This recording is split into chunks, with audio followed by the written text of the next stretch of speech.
ani amma Salih jedhama. Siyaasni ta'uu san ijaaruu kasiin taane immoo diiguu dhaan gahee kee atillee taphachuu qabda jechuudha. Fakkeenyaaf ati yoo barata mana barumsaa tokko taate mana barumsaa san keessa dhufaniitiin namoonni gariin tarii si beekuu dhabuu danda'anii maqaan kee jedhamu warroonni si hin beekne illee asumaan si haa baratanii. Filannoon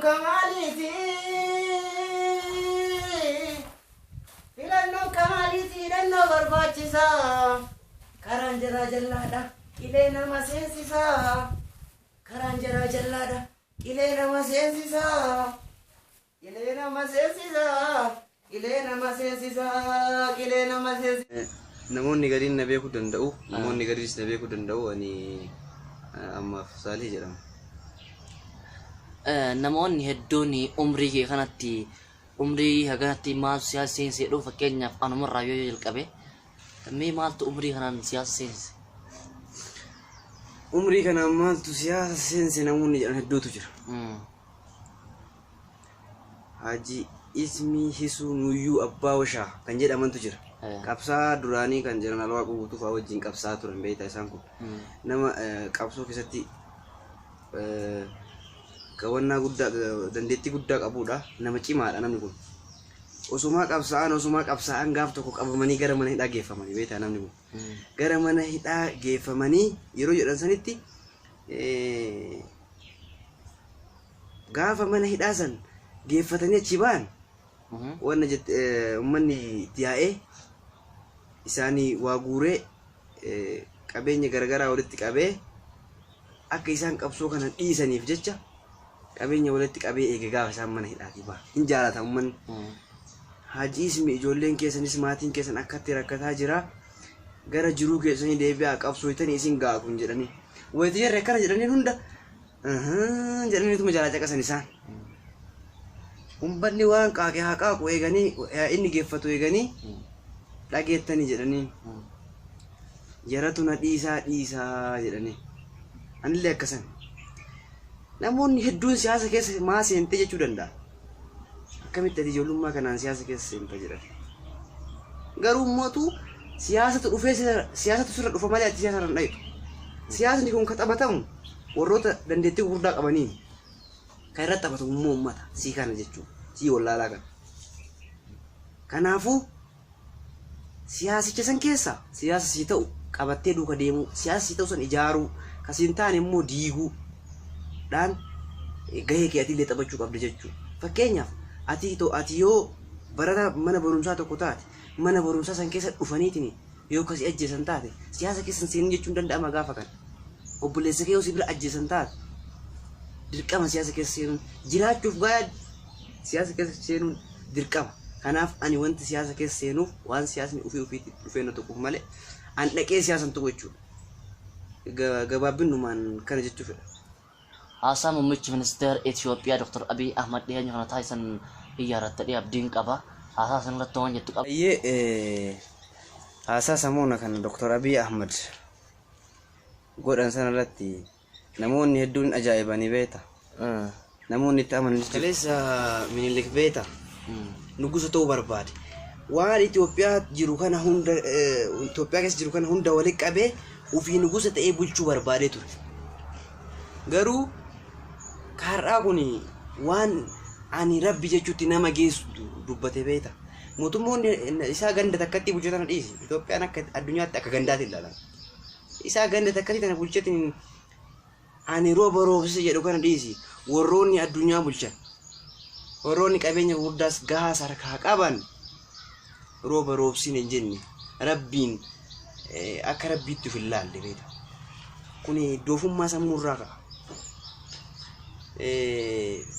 Isii wayita akkana jedhu kanaan kan ajaa'ibe udaanuu dhiise, udaanuu hon dhiise, fincaanuun dhiise, nyaachuun dhiise, dhuguun dhiise. Kana beekta akkasii ajaa'iba. Ani rabbi jechuutti namni yaada rabbi waan namni ilmi namaa hojjetu hin hojjetu. Waan namni ilmi namaa hojjetu irraa qulqullaa'aa rabbi. Hin dhugu, hin nyaatu, hin fincaanu, hin udaanu. Rabbi akka kana beekta. Maali wanni jecha kana akkana jechisiise jedhamee yoo yaadame doofummaa sammuu isaati wallaalumina sammuu isaati jedhee yaada akka kiyetti. jecha kana mootu namoonni hedduun itti kolfanillee jiru beekta ana wajjin itti kolfamu qofaami jechi kun jecha balaaleffatamuu qabu jedhee aadaa galatoo. Mee amma afaan irrattoo waan jettu qabda namoonni gariin afaan Amaariffaa kana yookaan afaan birootu haa ta'u yoo qaaqaan afaan Oromoo kana wal keessa qabutummaatti fakkaata. Afaan kun ammoo kana taasamee booda gara birootti deema. Kan irratti waan jettu qabda. Afaan Oromoo afaan bu'uura ilma namaati. Rabbii wayita uume ilma namaa afaan afaaniin uume. Ka irratti uumeef immoo akka inni afaan sanatti fayyadamuufi. Biyyi hundinuu afaan ofii ka irratti afaan ofii irratti kan jiraatu beekta. Nu Oromoon immoo waan taanetu nu ajaa'iba. Oromoonni gariin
hayyoonni hundi achirraa qabatanii tokkummaan akka galmaan nama geettu ilma namaa irratti osoo hin taane mixii irratti ilaalachuun danda'ama jechuudha. Mixii wal qabattee laga ceetu yoo agartee jiraatte wal qabattee irra rakkattee laga ceeti.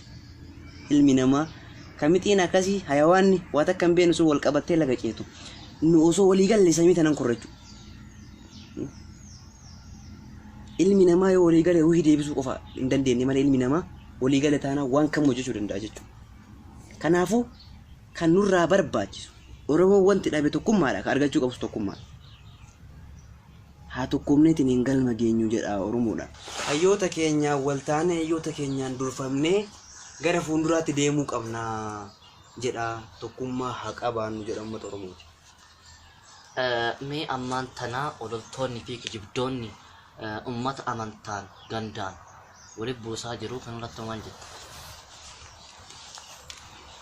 Wanta na aarsu keessaa beekta. Ka amantaa waliin buusan kanallee kan aarsu. Ka gandaa waliin oofan kan. Hunduu si aarsa. Wanti si aarsu hin jiru. Namni tokkummaa kee balleessuu deemu dhimma si aarsa. Garuu mootu ka gandaa walitti oofu kan ka arsiif baaleen ilmaan abbaa tokko waan nyaachisu deemu kan ka maccaaf tuulamaan ilmaan abbaa tokko kan ta'an ilmaan Oromoo walitti buusuu deemu kana kan si gubu. Kalee waan shira kalee diin dalageen wallalaan keenya wal fixa beeku. Shira kalee diinni keenya nu hinjifachuuf jecha dalage. Kanaaf kana biyya tokkoof biyya tokko Oromoo ta'ee bara. Gosa tokkoof gosa tokko walitti buusuudhaan fayyadamaniitiin akkasitti nu hinjifachuu danda'anii jira. Ololtoota amantaadhaan walitti buustu immoo ilmaan abbaa tokko arraan tana ati amantaa feete qabachuu dandeessa. Amantaa barbaadde qabachuu dandeessa. Garuu immoo sabni Oromoo jibbu amantaa isaa sanatti akka ati qabattuun fedhu. Jaalatan hin jaalatan ati Oromummaadhaan nu manni Oromummaadhaaf hin jibbu. Kanaafuu Oromummaadhaan xiqqoonee dhaabbachuu qabnas. Oromummaadhaan xiqqoonee tokkoomnee nam tokko yoo amantaa tokko tuquuf deemu taate amantaa Islaamarraa nam tokko amantaa kiristaanaa keessa jiru tokko tuquuf yoo deemu Islaamni afur dhaabbachuu qaba. Gaafa kiristaanni achi as masjida tokko diiguu deemu kiristaanni afur dhaabbatee akkanatti wal eegee tokkummaa qabaatu qaba. Ololtuu gaafa kana badhetti hambisuun danda'ama. Jidduutti hambisuun qullaa godhuun onoomsuun danda'ama. Ololtuu onoomsuun gaafa kana danda'ama waan ta'eef tokkummaa qabaachuun dirqama jedha ittuma deebi'ee tokkummaadha wanti kana mararraa nu baasuu danda'u tokkummaadha jedha. Mee hamma Dr. Abiy dhufe kana namoonni gariin osoo kanatti itti fufne waggaa 10 keessatti biyya Dubaay fa'aan dorgomuu dandeenya jedhu. Kana irratti maal jettaan Dr. Abiy dhufe kana jijjiiramni dhufeera jettee yaadda? Namni Dr. Abiyyiin dhufe kan amma dubbadhe kana osoo hin taane jijjiiramni Dr. Abiyyiin dhufe tokko jira. Innis maali jennaan kaleessa wayyaaneen uummata yeroo fixutti yeroo hiitutti dhoksitee hiiti turte. Yeroo ajjeeftutti dhoksitee nama beekamtii qabu nama ijoo qofa ajjeessitu. Arrammootu namni sabboonummaa qabu walumaa galatti namni sabboonummaa qabu mootummaa kana biratti dhimma ajjeefama. Duuti namni hidhamu beeta namni reebamu carraa guddaa qaba. Namni yeroo ammaa kana keessa inni ajjeefamaa jira. Hidhamaas hin jiru, reebamaa hin jiru. Jijjiiramni Dr. Abiyyiin dhufe yoo jiraate nama ajjeesu akka yaada kiyyaatti lubbuu rabbiin akka hin ajjeefne jedhe ajjeesuudha. Jijjiiramni Dr. Abiyyiin fida akkan. Yeroo ammaa kana miidiyaaleen kan Oromoos kan biroos hedduu jiru. Ummanni keenya miidiyaalee garagaraa ilaala. Mee ummanni keenya yeroo ammaa miidiyaa kam hordofuu qaba kam laaluu qaba jettee yaadda? Akkuma jette ummanni keenya miidiyaalee garagaraa inni akka boqqolloo fa'aa daawwataa. Miidiyaan taane miidiyaa kijibnisii osoo harreetti fe'anii harreen jala ittantu fa'a. Waan akkasiisan fa'aa dhaggeeffataa beektaa. Wanti akkasii immoo garamessi oofase. Qajeelaallee yoo taate gara jal'inaatti si deebisa. Nama gaarii illee yoo taate badatti si deebisa. Beekaallee yoo taate wallaalatti si deebisa. Namni dhala duuba deemu beekaa miti wallaalaadha malee. Kanaafuu miidiyaalee hedduu jira. Miidiyaan sagalee uummata ta'an kan dhugaa dubbatan kan sabaaf jecha osoo hin rafne oolanii bulan kan akka Oromiyaa Miidiyaa Neetwork, kan akka Keelloo Miidiyaa, kan akka ONN miidiyaaleen garagaraa kan biyya keessaatiif kan biyya alaallee warroonni biyyaaf hojjetan miidiyaalee hedduu jira. Uummanni keenya miidiyaa akkasiisan hordofuu qaba. Miidiyaa akkasiisan hordofaas ni jedha. Kun beekamu dhiheenyi kana artistoota Oromoo fakkeenyaaf kan akka artist Falmataa Kabbadaa fa'aa waraana mootummaatiin fuudhamanii hidhamaniiru. Kana irratti waan jettu qabdaa? Artistoonni Oromoo hedduun artistoonni Oromoo qaqqaaliin kan Oromoo biratti jaalatamuu ta'an hidhaman sun sirri. Kan warroota du'aniitu yoom dubbanne duratti kaleessa Daadhii Galaan ajjeefamee jira harka nafxanyaatiin Hacaaluun ajjeefamee jira. Har'aan tana mootu hayyoonni bebbeekamoon kan akka Jawaar Mohammad, Baqqalaa Garbaa, Hamzaa Booranaa, Koloneel Gammachuu Ayyaanaa, Jaal Abdii Raggaasaa kunniin hidhamanii mana hidhaa jira. Artistoonni kalee Falmataa Kabbadaa wajjin hidhaman sunniin artistoota qaqqaaliidha hundi isaanii. Wanti isaan hidhamaniifis waan sabboonummaa qabaniif, waan saba isaaniitiif sagalee ta'aniif, waan saba isaanii hin gahiniif. Osoo saba isaanii galan hin hidhamu. Har'aan tan Caalaa Bultumee laal, Saaliyaa Saamii laal, hundi isaanii gantuu biyyaa.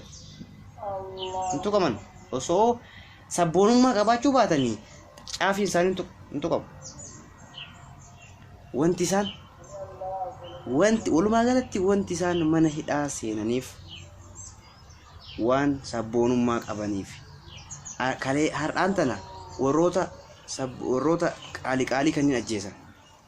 Amma mootu nu kakki yaalaafaa kanas sabboonummaa waan qabaadhe dhufaniituma mataana dha'uunas Oromoo guutuu akkanatti hidhoo jedhan ajjeesoo jedhan yaanni isaanii. Kun hin danda'amu jechuu afuu dhaabbanni itti argisiisuu qabna jedha uummata Oromootiin. Uummata kanaaf sagalee haa taanu. Galatoom. Haasaa Dr. Abiyyoo dhaka dhaggeeffattee taate yeroo baay'ee Oromoo arbatti fakkeessu nalattoo waan jettu qabda. Iyyeen akkuma jette anis dhaggeeffadheen ture. Waa haasaa isaa keessatti Oromoo arbatti fakkeessu isaa namoonni gariin arbi kun guddaadha.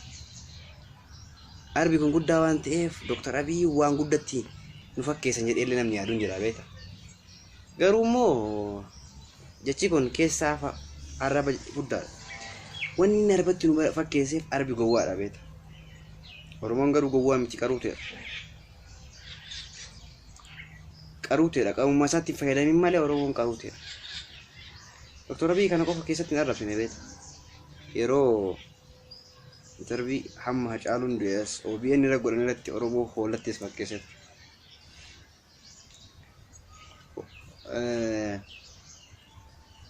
Kaufii kaaga qaawwa balbalaa hin argu kanamaa kaaga qaawwa ilmoo dubbata jedhan namni ilmi namaa jechuudha. Hoolatti fakkeessee ture Oromoo intervii sana irrattis. Dr. Abiy walumaa galatti uummata Oromoo arrabsuudhaan riikardii cabsee yeroo jenne homaa nama hin saalfachiisu. Isa kanaan Oromoo kan jedhu inni gowwa jedhee yaada.